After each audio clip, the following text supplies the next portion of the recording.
कभी ऐसा हुआ है कि सब कुछ होते हुए भी मन बहुत भारी लग रहा हो? कभी ऐसा लगा हो कि आप रोज भगवान को याद करते हैं पर जवाब कहीं से नहीं आता? अगर हाँ, तो ये कहानी आपके लिए है, क्योंकि आज की ये कहानी आपको समझा देगी कि भगवान सबसे ज्यादा तब साथ होते हैं जब हमें लगता है कि वो चुप हैं।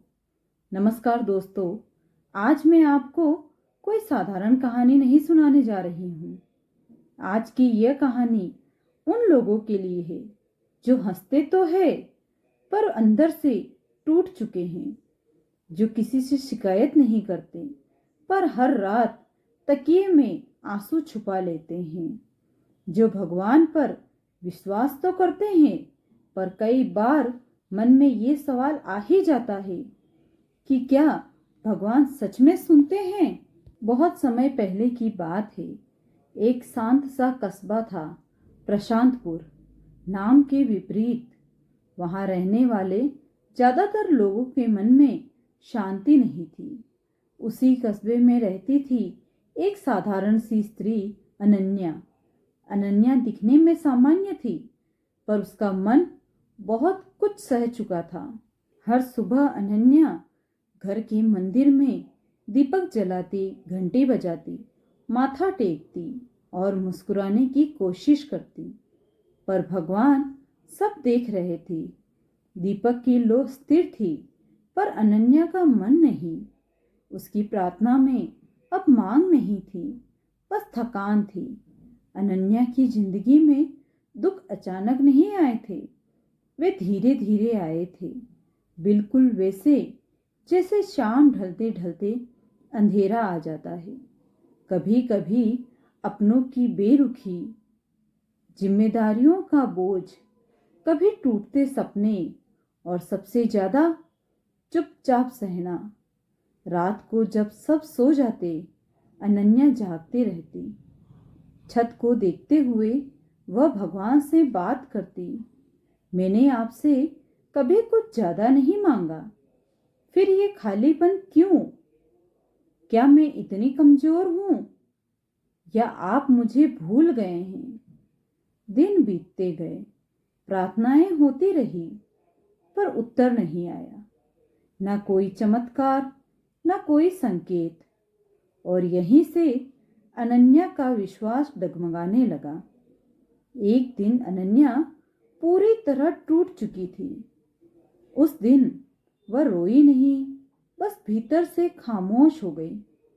वो मंदिर पहुंची, दीपक जलाया और पहली बार भगवान से कहा, अगर आप हो तो आज कुछ मत करना, बस मुझे संभाल लेना।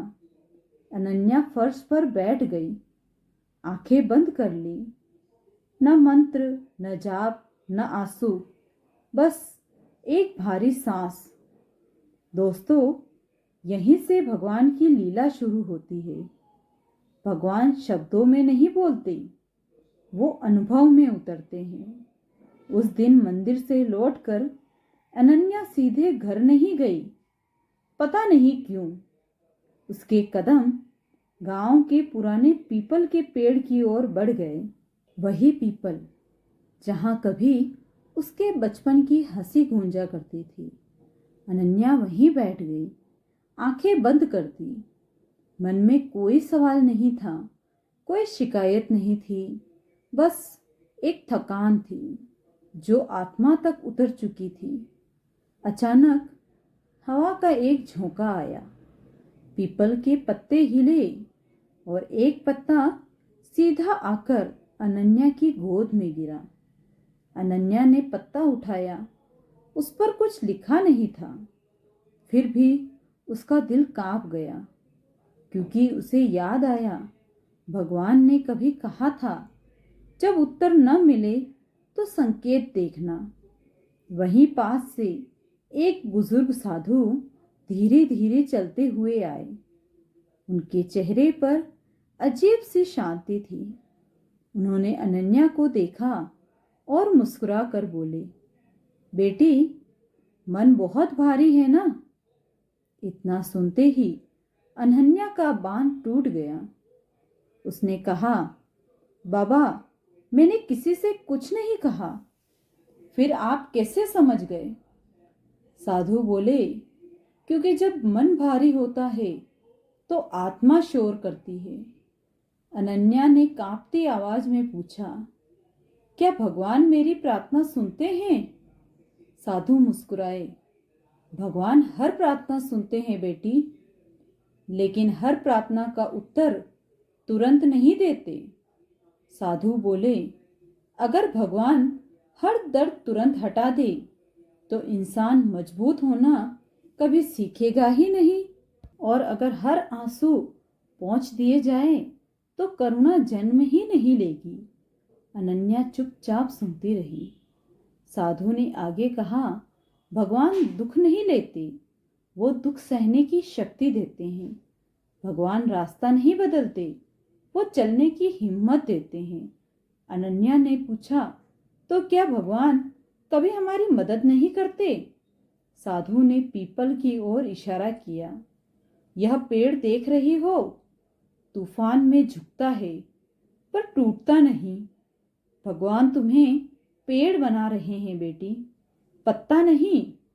इन शब्दों के बाद अनन्या के मन का बोझ कुछ हल्का होने लगा।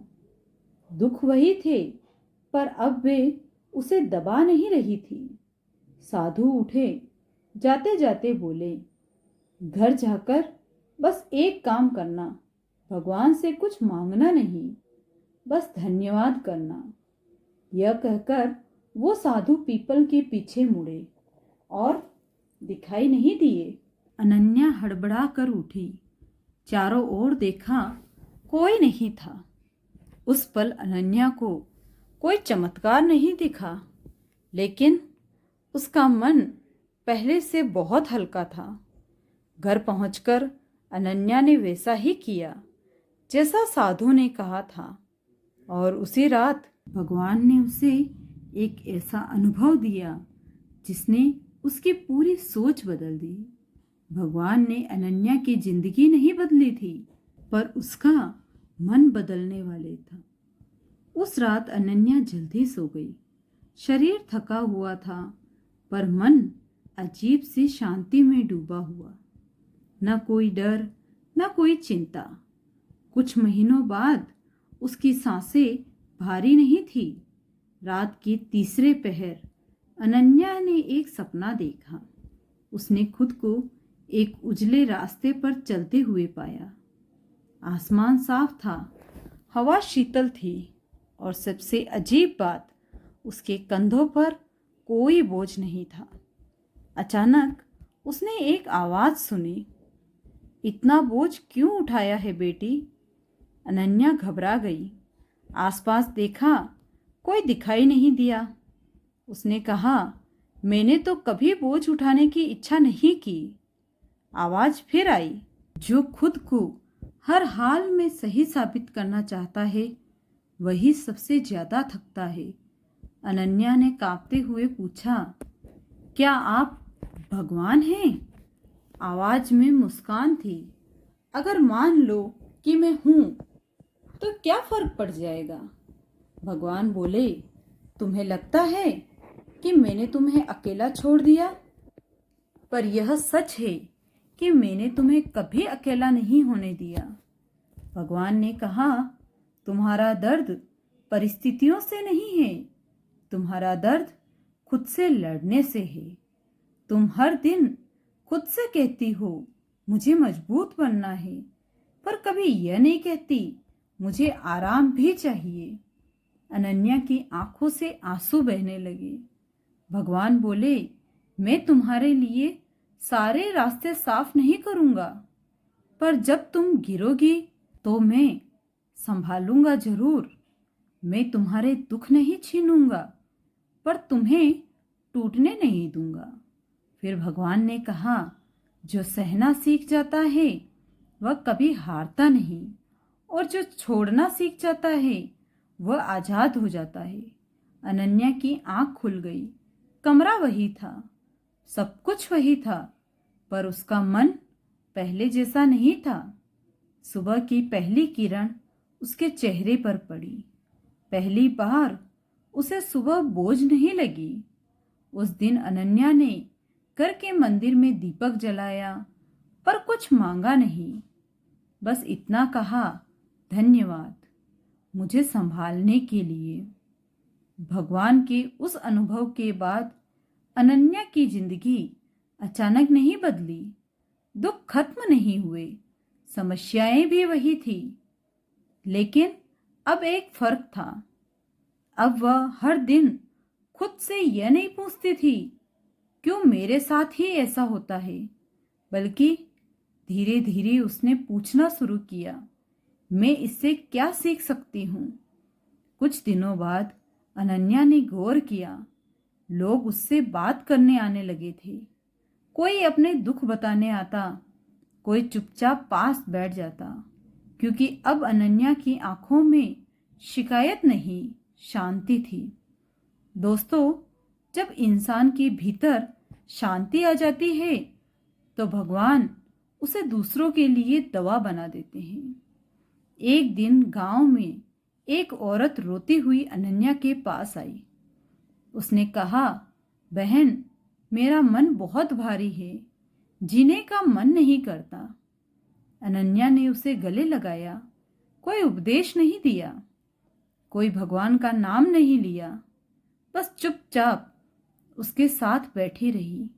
और तभी अनन्या को एहसास हुआ, आज भगवान मेरे हाथों से किसी और को संभाल रहे हैं। भगवान कभी सीधे सामने आकर यह नहीं कहते, मैं तुम्हारे साथ हूं। वो कहते हैं, किसी की बात बनकर, किसी का सहारा बनकर, किसी की मुस्कान बनकर। उस दिन रात को अनन्या ने भगवान से कहा, अब समझ आई आप क्यों चुप थे। आप मुझे सहारा ढूंढना नहीं, सहारा बनना सिखा रहे थे। मैं तुम्हारे दुख नहीं लेता क्योंकि तुम उनसे बड़े बन सको। मैं तुम्हें गिरने देता हूं ताकि तुम उड़ना सीख सको। और जब मन बहुत भारी हो जाए तो समझ लेना, मैं तुम्हें खाली कर रहा हूं ताकि शांति भर सकूं। दोस्तों, अगर आज आपका मन भारी है तो ये कोई सजा नहीं, ये संकेत है कि भगवान आपको अगले स्तर के लिए तैयार कर रहे हैं। भगवान दूर नहीं होते। जब हम थक जाते हैं तब भगवान चुप नहीं होते, हम सुनना भूल जाते हैं। और जब मन हल्का हो जाए तो समझ लेना, भगवान बहुत पास है। अगर ये कहानी आपके मन को थोड़ा सा भी हल्का कर पाई हो तो इसे जरूर शेयर कीजिए, क्योंकि कहीं और भी है जिसे आज सिर्फ सुकून चाहिए।